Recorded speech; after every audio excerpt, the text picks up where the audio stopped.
Libro de Lucas, capítulo 2, versículo 19. Dice su palabra. La leemos esta noche honrando al Padre, al Hijo y su Santo Espíritu. Pero María guardaba todas estas cosas, meditándolas en su corazón. Lo vamos a volver a leer. Pero María guardaba todas estas cosas, meditándolas en su corazón. Usted conoce, amados, de qué pues nos habla este texto. Usted sabe que pues Dios le dio a María, ¿verdad? A la Virgen María, ese bendito beneficio de que por medio de su vientre viniera el Señor Jesucristo. Y María, desde que pues ella tiene la visita del Espíritu Santo y ella comienza a gestar en su vientre al Hijo de Dios, tuvo que enfrentar muchas cosas que se convirtieron en cosas que ella mantenía en su corazón. Y una de esas es que no pudiese su esposo entender lo que estaba pasando y que tuviese ella que enfrentar la duda de su esposo. Y luego cuando nace el Señor, todas esas promesas, toda esa palabra que recibió del ángel, y a medida que el Señor va creciendo, todas las cosas que ella pudo haber visto en su Hijo, guardarlas en su corazón y meditarlas en su corazón. Y sabe que lo que quiero yo esta noche es hablarles acerca de que quizás habemos muchas personas que como María guardamos muchas cosas en nuestro corazón, muchas cosas que nosotros las meditamos solamente para nosotros y que por una u otra razón no las podemos decir, y nosotros tenemos que tenerlas ahí atesoradas y tenemos que caminar, ¿verdad? En nuestro día a día con esas cosas que no se pueden decir.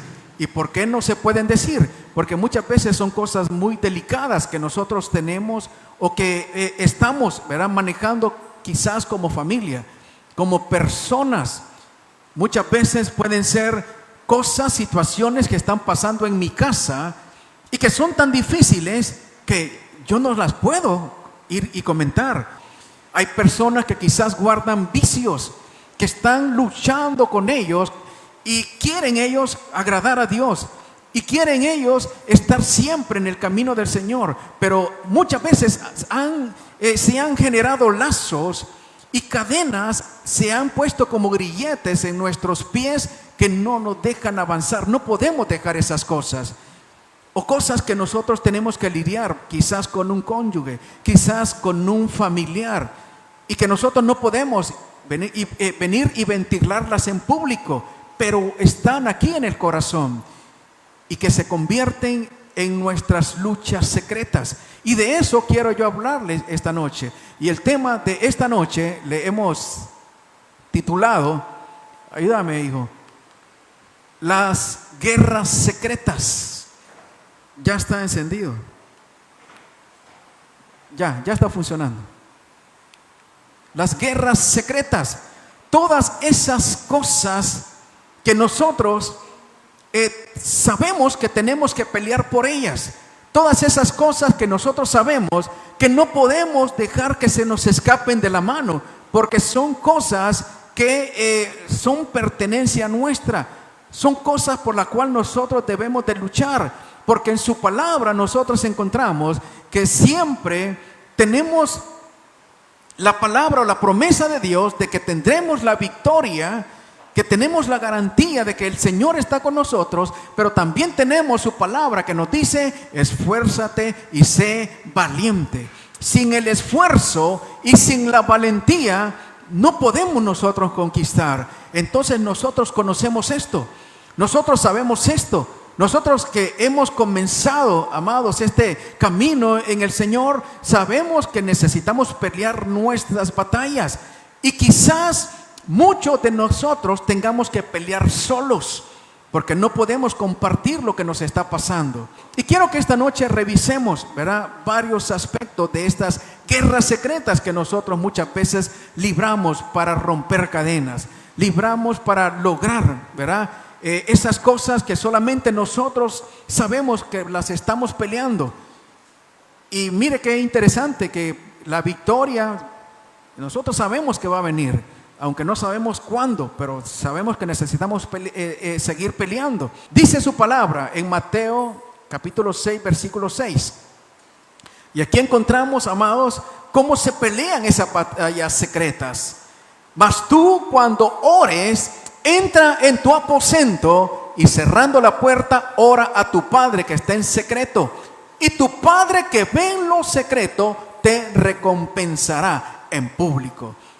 Sabe que tenemos nosotros batallas que son, ¿verdad? De tipo general, son abiertas. Y nosotros podemos venir aquí a orar, ¿verdad? Por la comunidad, podemos venir a orar por los hermanos, podemos venir a orar por la iglesia, por el país, por la familia en general. Pero, amados, son cosas que son abiertas, ¿verdad? Pero cuando son cosas personales, son secretas que debemos nosotros de manejarlas. ¿Y sabe qué? Dios nos da la garantía que aunque sean cosas secretas, aunque sean batallas secretas, ahí está Él escuchándonos. Él está ahí. Y mientras es para el mundo secreto, Dios lo conoce, Dios lo sabe y Dios nos está apoyando. Y sabe una cosa, cuando en lo secreto nosotros estamos en la intimidad con Dios, el Señor dice, vas a ver en público la bendición, vas a ver en público la victoria y vas a disfrutar de esa victoria en público. Lo que sí, amados, necesitamos también entender esta noche es que si tenemos alguna situación secreta, y esto sí está muy mal, que no peleemos por ello, que sigamos caminando con aquello, amados, que sabemos que necesitamos liberarnos de eso, pero que no hagamos el esfuerzo de pelear y luchar por eso. Eso sí está mal. Entonces las batallas, amados, comienzan en lo secreto con Dios. No, amados, nosotros sabemos, ¿verdad?, que podemos contar con el apoyo de los hermanos que son maduros en la fe, con el apoyo del pastor. Y sabe que yo, como pastor, a lo largo de todo este tiempo, pues he conocido muchas cosas, amados, que son delicadas, pero que yo también, por la ética que yo debo de tener, pues no debo de divulgarlas, ¿verdad? Y hasta el momento, pues yo no lo he hecho porque yo sé que esto es delante de Dios bastante delicado. Es bastante delicado. No le estoy diciendo entonces, hermano, si ya se siente que no puede, aguántese. No, usted puede acudir al pastor, puede acudir a los ancianos, ¿verdad?, a la gente madura. Pero en el caso de que usted crea que eso no es lo mejor y que usted decida pelear sus batallas secretas, ahí está el Señor. En lo secreto va a encontrar al Señor. Dice el libro de Salmos, capítulo 51, versículo 6. He aquí, tú amas la verdad en lo íntimo y en lo secreto me has hecho comprender sabiduría. Número 1, ¿qué necesitamos hacer? Quitarnos las caretas delante de Dios.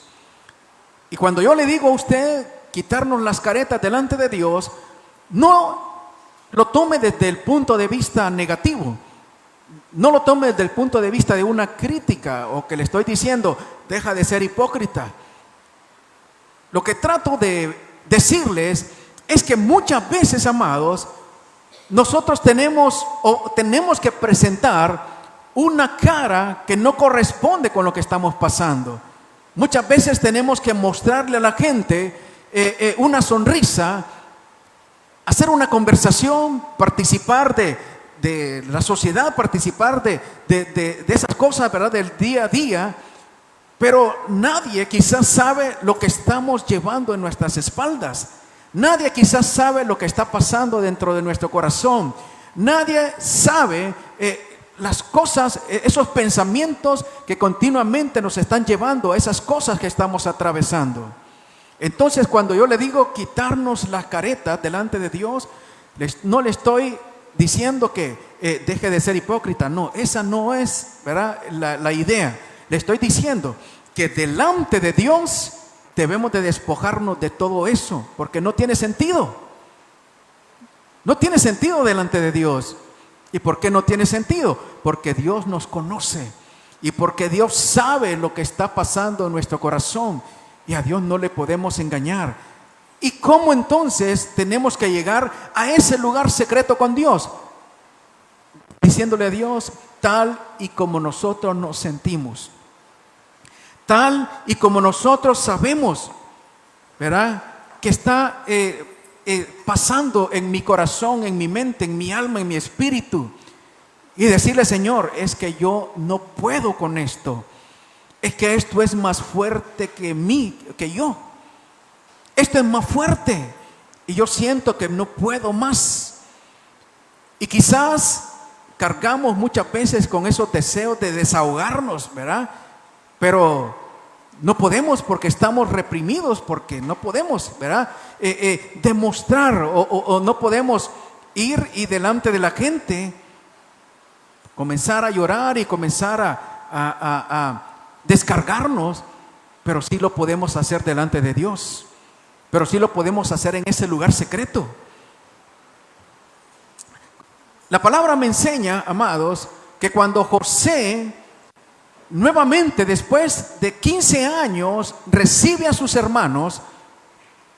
Recuerde usted que a José sus hermanos lo vendieron, siendo él muy jovencito, quizás 15, 17 años. Y la Biblia no nos dice que José guardó rencor en su corazón.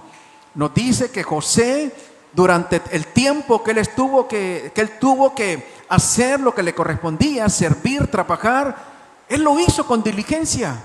Él lo hizo dando lo mejor, y Dios siempre lo respaldó. Y todo lo que tocaba en las manos de José prosperaba, dice la Biblia.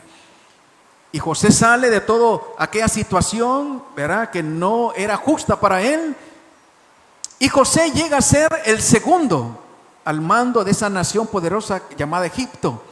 Y tuvo en sus manos el control de la economía, no solamente de su nación, sino de las demás naciones que estaban pasando hambre.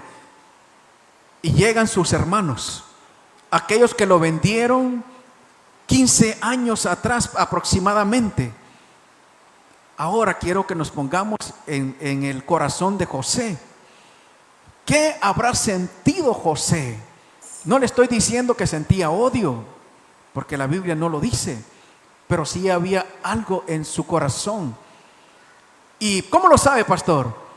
Porque la Biblia dice que cuando José los mira y José los despide, José entró en su cámara secreta y comenzó a llorar. Y comenzó a llorar de una forma tan fuerte que comenzó él a gritar, que dice que afuera todo el mundo lo estaba escuchando. Todo el mundo estaba escuchando ese clamor de José. Entonces eso me dice a mí que había algo en el corazón de José. Eso me dice a mí que José se descargó en ese momento. Tantas cosas que él tuvo en su corazón que estuvieron reprimidas durante tantos años. Pero llegó el momento en que José tuvo que sacarlo todo. Llegó el momento en que José tuvo que descargarse. Y lo hizo de una forma tan fuerte que en Egipto todo el mundo escuchó lo que estaba pasando en esa habitación secreta de José, aunque nadie sabía el motivo hasta ese momento. Pastor, entonces me está diciendo que yo en mi casa comience a gritar como lo hizo José. No, hermano, no le estoy diciendo eso, ¿verdad? No le estoy diciendo que usted comience: ¡ay, mi marido, tal por cual! No, hermano, porque entonces ya no es tan secreto, ¿verdad? Le estoy diciendo que usted puede, delante de la presencia del Señor, descargarse. Que si usted quiere llorar, puede llorar hasta quedar sin lágrimas. Que si usted quiere gemir, usted lo puede hacer delante de la presencia del Señor. Y el Señor siempre va a estar ahí para usted. El Señor siempre va a estar ahí para consolarle. Y sabe una cosa, José, después de que se descargó, José salió, hermanos, como nuevo de ahí. Entonces, amados, número uno, delante del Señor, presentémonos tal como nosotros estamos, tal como nosotros nos sentimos, tal como nosotros, amados, sabemos que está nuestra condición. Y quizás estamos ahí y nos podamos sentir hipócritas, en el sentido de que, ¿cómo estoy delante del Señor y yo sé que no tengo fuerzas para dejar esto? Usted no se preocupe por eso. De eso se encarga el Señor. De eso se encarga el Señor. Número 2. Dice el libro de Oseas, capítulo 2, versículo 6. Por tanto, he aquí, yo rodearé de espinos su camino y la cercaré con seto, y no hallará sus caminos. Pero he aquí que yo la atraeré y la llevaré al desierto y hablaré a su corazón. Quiero, antes de explicarles qué está pasando aquí con este texto,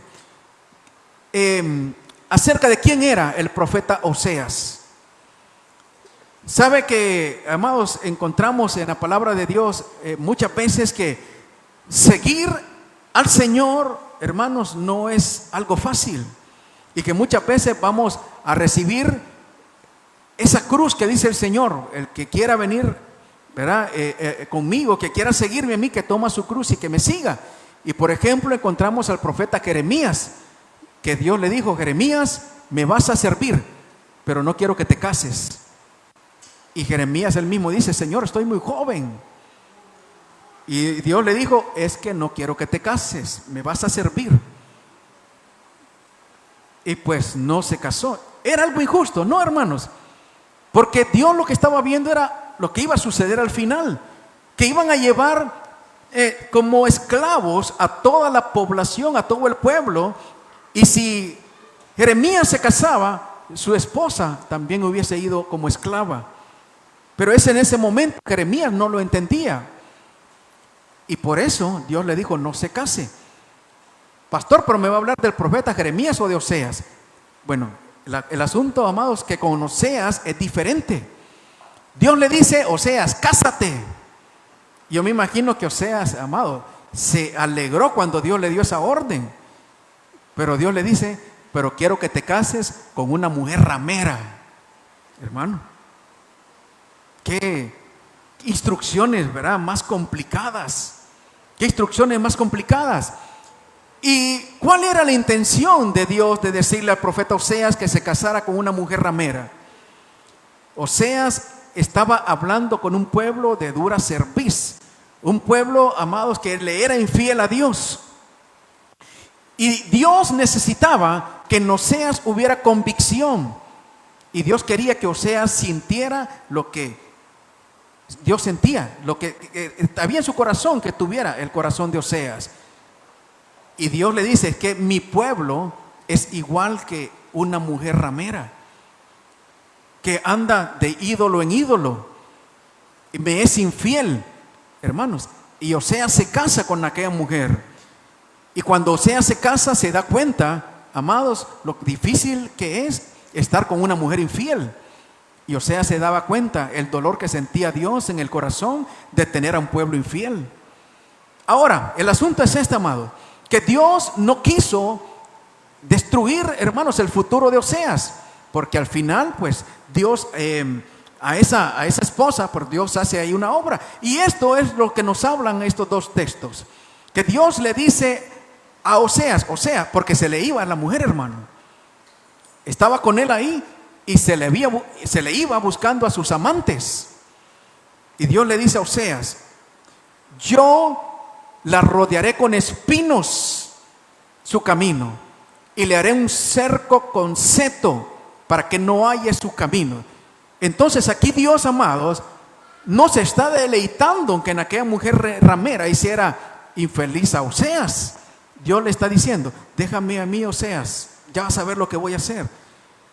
Y le está diciendo Dios: voy a poner espinos en su camino y voy a hacer un cerco alrededor de ella con seto. ¿Quién sabe lo que es un seto?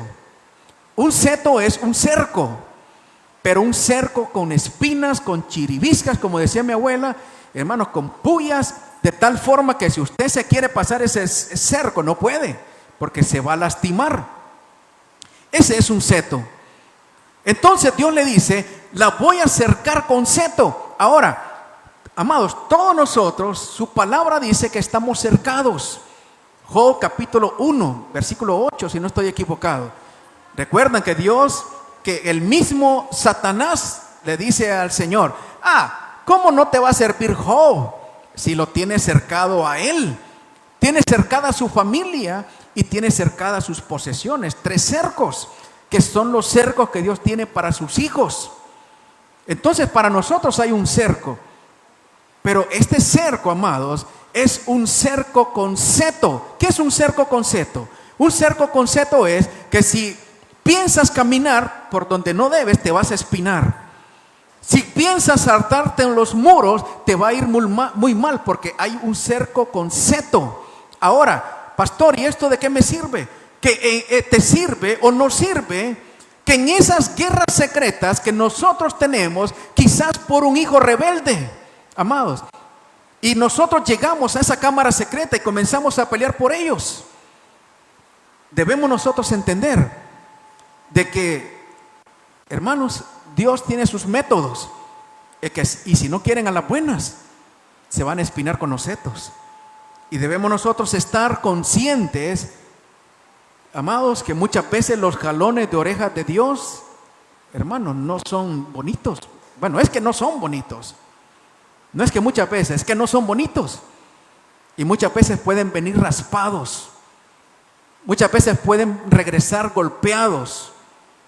Muchas veces pueden regresar como el hijo pródigo, sin cobertura, sin sandalias, lastimados de sus pies por el caminar que no era el caminar que Dios le puso. Muchas veces pueden regresar sin identidad porque la han perdido. Entonces, amados, y eso nos puede a nosotros causar un dolor y una impresión y decir, Dios, pero es que yo lo quería de regreso, pero no lo quería así. Pero necesitamos estar preparados, amados, que cuando nosotros ponemos a nuestros hijos, cuando ponemos a nuestros cónyuges y ponemos a esas personas, amados, que sabemos que están caminando en peligro de fuego, en peligro de muerte espiritual, debemos de dejarle a Dios que de acuerdo a como Dios sabe, amados, Él actúe. Ahora, Dios lo va a hacer regresar, y muchas veces van a regresar porque han pretendido pasar un cerco con seto, pero ese es el comienzo de la restauración, hermano. No le estoy diciendo que vas a tener o vamos a tener de por vida a alguien golpeado, a alguien raspado, a alguien que no va a poder recuperarse. Es el proceso de la restauración. Ahora, mire cuál es el objetivo de Dios en cuanto a poner ese cerco de seto para esas personas. Versículo 14. Pero he aquí que yo la atraeré y la llevaré al desierto y hablaré a su corazón. Aquí Dios nos está diciendo, voy a poner todos estos obstáculos en su vida. Voy a hacer que tropiece, voy a hacer que pegue contra esos muros. Pero todo esto es porque yo estoy llamando su atención. Y cuando yo llame su atención, yo le voy a hablar a su corazón. ¿Dónde? En el desierto. ¿Y qué es el desierto, hermano? ¿Qué es el desierto? El desierto son esos procesos que nosotros pasamos, donde no encontramos nada excepto el sol, ¿verdad?, que nos está quemando. Excepto el frío de la noche, hermanos, que no tenemos cobijo. Excepto las carencias, porque en el desierto no hay nada. Y sabe que muchas veces, muchos de nosotros hemos tenido que pasar desiertos, porque hemos pegado con, hermanos, con muros de setos. Pero es ahí donde Dios ha llegado a nuestro corazón y ha hablado a nuestro corazón y Dios nos ha restaurado. Y muchos, amados, de lo que pasamos esos procesos, aquí estamos. Aquí estamos. Pastor, ¿y a quién le está hablando? Hermano, primero conmigo. Primero conmigo. Porque quizás, amado, yo he pasado o he tratado de pasar esos cercos espinosos, llenos de chiribiscas, que quizás, amado, sin yo saberlo, me estaba dañando. Y Dios ha dicho, ¿sabes qué? Has tenido abundancia, has tenido muchas cosas y has creído que no necesitas de mí. Ahora te voy a preparar en el desierto. Y en el desierto ha hablado a nuestro corazón. Entonces, amados, si usted tiene esas guerras secretas por alguien que usted ama, y es tan fuerte, hermano, la lucha es tan fuerte, la pelea, también, hermano, los procesos de Dios son fuertes. Los procesos de Dios son fuertes. Y deje que Dios actúe, porque en lo que Dios esté haciendo, ahí Dios está cumpliendo un propósito, donde Dios está hablando, hermanos, al corazón de esa persona, como la esposa de Oseas, para que pueda ser restaurada, para que pueda regresar. Entonces, amados, aquí Dios, aunque le dijo, cásate con esta mujer ramera, ahí Dios estaba haciendo algo, amados. Entonces, en las guerras secretas, necesitamos nosotros entender de que le estamos dando toda la potestad a Dios, toda la autoridad a Dios, para que de forma soberana Él obre, pero sabiendo que el fin último es la restauración, no es la pérdida, no es la destrucción. Guerras secretas. Número 3. Dámele un clic ahí, porfis. Jeremías 23:22. Si ellos hubieran estado presentes en mi reunión secreta, habrían comunicado mi mensaje a mi pueblo y lo habrían hecho alejarse de su maldad. Estamos hablando de esas guerras secretas, amado. Y estamos hablando de que necesitamos entrar en nuestro aposento, cerrar la puerta y en lo secreto pelear nuestras batallas. Y aquí Dios está hablando de sus profetas, que sus profetas estaban profetizando cosas que Dios no había dicho, que sus profetas estaban dando palabras, cosas que Dios no había dicho. Y cuando yo miraba esto, me remontaba al diciembre de 2019, cuando muchos de nosotros estábamos profetizando 2020, la visión perfecta para la iglesia. 2020, tiempo de caminar en la visión. Y hermanos, y que los planes para acá, que para crecer acá y para crecer acá. 2020, año de las iglesias cerradas. ¿Qué pasaría, hermano? ¿Qué pasaría? ¿No será que no estuvimos en el cuartel secreto de Dios? ¿No será que no estuvimos en el lugar secreto de Dios? Y estuvimos hablando, amados, cosas que deseaba nuestro corazón, pero no era, hermanos, los planes de Dios. Entonces, ¿qué pasa en esos cuarteles secretos de Dios? ¿Qué pasa cuando nosotros tomamos la decisión de pelear nuestras batallas? Y pelear nuestras batallas, amados, no es que un día que no pude dormir, me voy a poner a orar 10 minutos. Bueno, hay una batalla que le llaman la batalla de los 100 años. Cuando decimos que nos vamos a meter, amados, en nuestro lugar secreto y pelear la batalla, es que vamos a pelear cada uno de nuestros días hasta que miremos la victoria. ¿Y sabe qué? Estoy seguro que tendremos la victoria y se va a levantar otra cosa por lo que entrar otra vez en el lugar secreto. Porque mientras estemos en este mundo, hermanos, si vamos de victoria en victoria, es porque vamos a ir de batalla en batalla. Entonces cada vez vamos a tener que enfrentar batallas, y quizás batallas diferentes, y quizás unas más fuertes que otras. Pero si nosotros generamos ¿cómo les digo? Esa costumbre de siempre estar en el lugar secreto de Dios, Dios nos va a dar revelación, hermano. Dios nos va a dar revelación. Y nos va a dar revelación para lo que puede venir. Y nos va a preparar para lo que puede venir. Recuerde usted que antes al profeta Eliseo, cuando los vecinos iban a atacar a Israel, Eliseo ya lo sabía, hermano. Y le mandaba el mensaje al rey: mira, van a venir por el oriente, van a venir por el norte. Y ya Israel los estaba esperando con sus ejércitos. Y le pregunta el rey enemigo: ¿qué pasa? Y le dicen: no, es que ahí hay un profeta de Dios que se llama Eliseo, que todo lo que nosotros hablamos en nuestro cuartel general y que es secreto, ya Eliseo lo sabe porque su Dios se lo dice. Sabemos, amados, que el enemigo tiene planes, y de hecho los planes del enemigo los estamos viendo, hermanos, pero de una forma tan clara. Necesitamos más estar en el secreto de Dios, en la cámara secreta de Dios, para que Dios nos dé revelación, amados, para que nos dé revelación.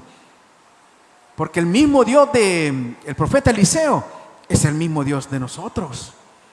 Entonces, amados, necesitamos ir a los secretos donde Dios nos puede revelar.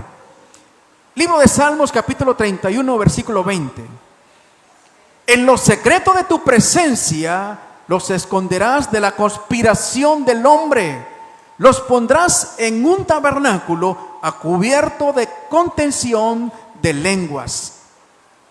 Ya vimos que en el lugar secreto, amados, ahí sabemos que Dios comienza a obrar y comienza a hacer, hermanos, de acuerdo a las estrategias de Él, cercos contra cercos, setos, etcétera. Que ahí recibimos revelación. Y que ahí también, amados, según los salmos, estamos protegidos. En ese lugar secreto, ahí está nuestro búnker. En ese lugar secreto, ahí nosotros sabemos que podemos tener la cobertura de Dios. Y no es que no la tengamos, si nosotros no tenemos esa costumbre, hermanos, de la oración. Nosotros tenemos, ¿verdad? Por misericordia de Dios. Pero es en el lugar secreto donde estamos guardados. ¿Y de qué? De la conspiración del hombre. ¿Y qué estamos viendo en este tiempo? La conspiración de los hombres malignos. Amados, y no creamos que esto es todo, porque siguen maquinando, porque siguen conspirando y porque tienen planes que de aquí a 10 años el mundo tiene que estar esclavizado. Pastor, usted está siendo muy radical. Hermanos, solo es que comencemos a caminar y a pasar los años y vamos a comenzar a ver. Y hermanos, si Dios no viene, ¿verdad? Si el Señor no viene por nosotros, quizás miremos la colita, hermanos, de todas esas cosas. Pero sabe una cosa, no le digo esto para que usted se atemorice y usted diga: ay, pero es que esto a mí también me va a pasar, que la marca cuando venga me la voy a poner. No, hermano, le estoy diciendo que ahí en el lugar secreto Dios nos está diciendo: cualquier conspiración que los malignos hagan, estás guardado porque estás en mi lugar secreto. Estás protegido porque estás en mi lugar secreto. Entonces cualquier conspiración que haya, cualquier plan de las tinieblas, amados, si estamos en el lugar secreto de Dios, no va a pasar. No va a pasar, porque nosotros somos un pueblo que Dios nos tiene bajo las alas. Como la gallina dice que cubre a sus pollitos, así está su pueblo. Así está su pueblo. Vamos a correr porque el tiempo se me va. Dice el libro de Lucas capítulo 5 versículo 16. Aquí está hablando de Jesús. Pero con frecuencia Él se retiraba a lugares solitarios y oraba. Nuestro mayor ejemplo es Jesús, amados. Y sabemos que Jesús, cuando iba a comer, ¿verdad? Él siempre le llevaba los ojos al cielo y le daba gracias a Dios. Cuando fue a la tumba de Lázaro, le dijo a su padre: yo sé que me escuchas. No lo digo porque no sepa que me escuchas, lo digo por los que están ahí. Él siempre hacía oraciones en público antes de hacer algo. Pero ¿sabe algo, amados? El Señor siempre estaba en lugares secretos orándole a su Padre. Batallas secretas, guerras secretas. Cuando el Señor escogió a sus 12, Él sabía que esos 12 eran aquellos que iban a dar el mensaje después de sus 3 años de ministerio, y tenía que escogerlos bien. Pasó toda la noche orando, hermano, toda la noche orando, Él solo, en su lugar secreto.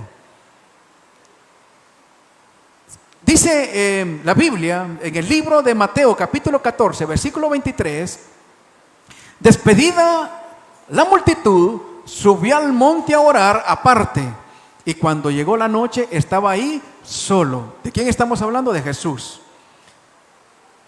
Y ya la barca estaba en medio del mar, azotada por las olas, porque el viento era contrario.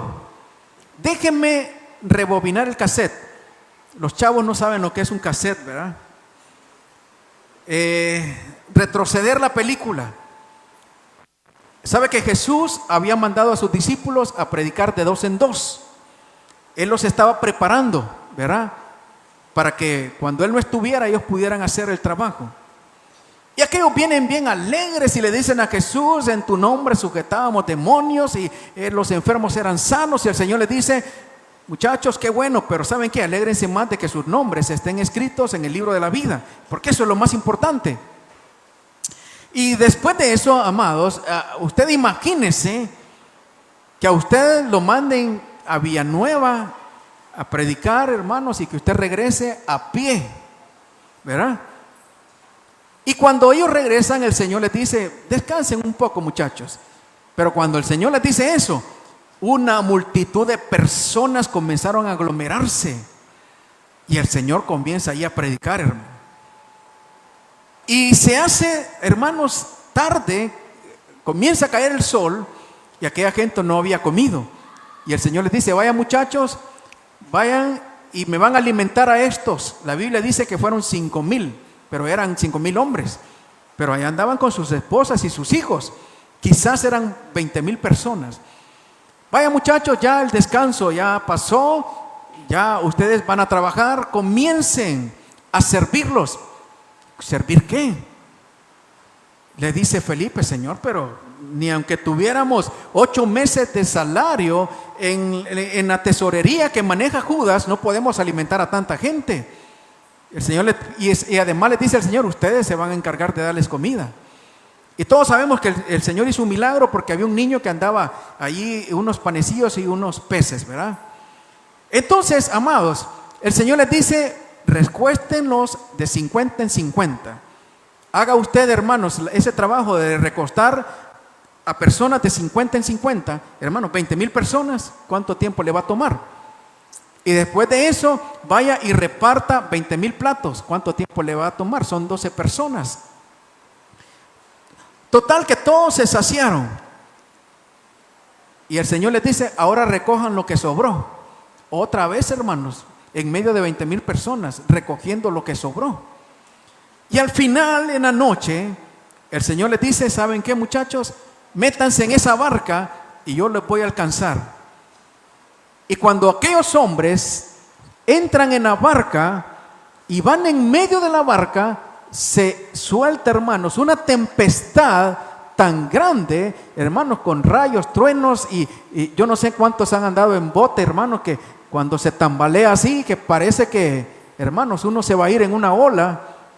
Los que han sido marinos, ¿verdad? Quizás sepan mejor esto. Y aquellos hombres estaban, hermanos, desvelados. Aquellos hombres estaban estresados. Aquellos hombres estaban cansados, hermano. Aquellos hombres ya quizás no podían más, porque era, hermano, ya tarde. Creo que era la tercera vigilia. Eran ya como las 3 de la mañana. Hermano, y no estaba Jesús ahí. No estaba Jesús ahí.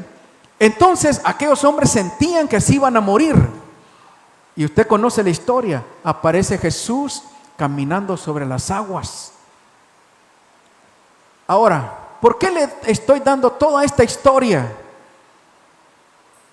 Porque antes de que todo eso pasara, Jesús estaba orando, hermano. Estaba orando en su lugar secreto, él solo. ¿Qué pasaba acá? Jesús sabía, amados, que donde ellos fueran, ahí se iba a levantar oposición. Y esta no era la primera vez. En otra ocasión le dice, vamos a pasar al otro lado, a la tierra de los Gadarenos, donde estaban 2 endemoniados, 6,000 demonios. Y se levantó también un viento fuerte y el Señor estaba durmiendo. No era la primera vez. Entonces el Señor sabía que cualquier actividad, cualquier misión espiritual, siempre se iba a levantar oposición del enemigo. ¿Y qué hizo Jesús? Antes de que eso sucediera, el Señor estaba orando, hermano. Y cuando el Señor ya va, hermanos, caminando sobre las aguas, Él ya había orado. Él ya había puesto a sus discípulos en las manos de su Padre. Él ya sabía que esas aguas no iban a negar la barca. Y Él ya sabía, amados, la condición del corazón de sus discípulos, cómo estaban de turbados, de cansados, de estresados. Y aquellos hombres no, hermanos, se anegaron, no por casualidad, sino porque en medio de eso ya había algo que estaba obrando sobre ellos, que era la oración del Señor. Ahora, ¿por qué le digo todo esto, amados? Porque en nuestras guerras secretas necesitamos, amados, hacer acción preventiva. Porque lo que hemos estado hablando es porque ya hemos caído en esto, porque ya estamos viendo esto, porque ya estamos pasando esto. Pero no es necesario que esperemos que las cosas vengan para empezar a pelear. Podemos, amados, desde antes hacer una batalla preventiva. Usted puede ver que no hay problema en su casa. Usted puede ver que sus hijos están bien. Usted puede ver que tiene, hermano, lo que necesita en su refrigeradora, que tiene trabajo, que tiene salud. Pero no sabemos lo que puede venir más adelante, hermano. No sabemos, amado, lo que pueda venir. Entonces, ¿qué hacemos? Desde antes comenzar a prepararnos y decirle, Señor, yo no sé lo que pueda venir. Y lo que sí sé que este mundo cada vez va peor. Pero venga lo que venga, por donde venga, yo lo pongo en tus manos. Y cualquier tempestad que se levante en el nombre de Jesús, desde ya yo la estoy cancelando. Desde ya yo estoy guardando, yo estoy cubriendo mi casa, yo estoy cubriendo mis hijos, cubriendo mi familia. Y desde ya yo estoy declarando cancelado todo plan de las tinieblas.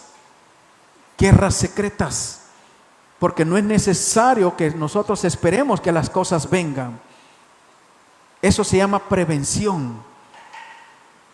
Guerras entonces preventivas. Voy a terminar con esto porque creo que el tiempo ya se me ha ido. Yo sé que ustedes quieren que termine temprano porque quieren seguir orando en su casa. De las 8:30 en adelante, yo sé que va a haber, hermanos, altares de oración que se van a estar elevando. Apocalipsis 19:13. Estaba vestido de una ropa teñida en sangre y su nombre es el Verbo de Dios. Aquí me están hablando de Cristo Jesús. Dice este capítulo 19 que se abrió en los cielos un portal, se abrió una puerta y salió el Señor con sus hermanos, con sus ángeles o con sus santos. Esos somos los que nos hayamos ido en la tribulación. Que Dios nos ayude para ser dignos. Pero lo interesante aquí, amados, que sus ropas estaban teñidas de rojo.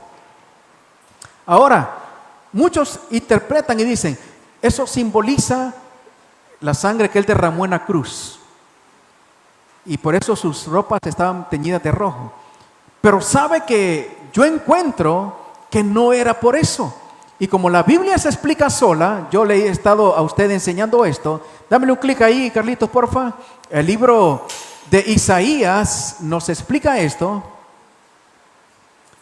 ¿Por qué estaban teñidas sus ropas? Dice Isaías capítulo 63, versículo 2. ¿Por qué es rojo tu vestido y tus ropas como del que ha pisado un lagar? He pisado yo solo el lagar y los pueblos, nadie había conmigo, y los pisé con mi ira, los hollé con mi furor, y su sangre salpicó mis vestidos, manché todas mis ropas. Pastor, me está dejando que no le entiendo nada. ¿Y esto qué tiene que ver con las guerras secretas? Si usted sigue leyendo el capítulo 19 de Apocalipsis, va a encontrar usted de que el Señor todavía no ha venido a pelear, porque los versículos siguientes dice que hay una convocación para las aves de los cielos para que coman carne de capitanes, de grandes, de los políticos de este mundo, y que el Señor con la espada que sale de su boca los va a destruir, a exterminar. Eso se llama la guerra del Armagedón. Pero aquí el Señor todavía no ha llegado a la guerra, está saliendo. ¿Y cómo es que ya tiene sus ropas manchadas con sangre de las peleas que ha tenido? Es porque, ¿sabe por qué? Porque el Señor continúa peleando nuestras batallas, amados. Mientras usted está en su lugar secreto, peleando su guerra secreta, el Señor está peleando por nosotros, hermano. El Señor está peleando por nosotros. Entonces, ¿qué le quiero dejar para terminar? Que mientras usted está, hermanos, en su lugar secreto, peleando su guerra secreta, el Señor también está peleando nuestras batallas. Y Él está siendo desde ese momento vencedor. Y si Él es vencedor, amados, porque está peleando nuestra batalla, nosotros, por eso dice la palabra, seremos o somos más que vencedores. No sé si entiende esa relación. Vamos a ponernos de pie en esta noche.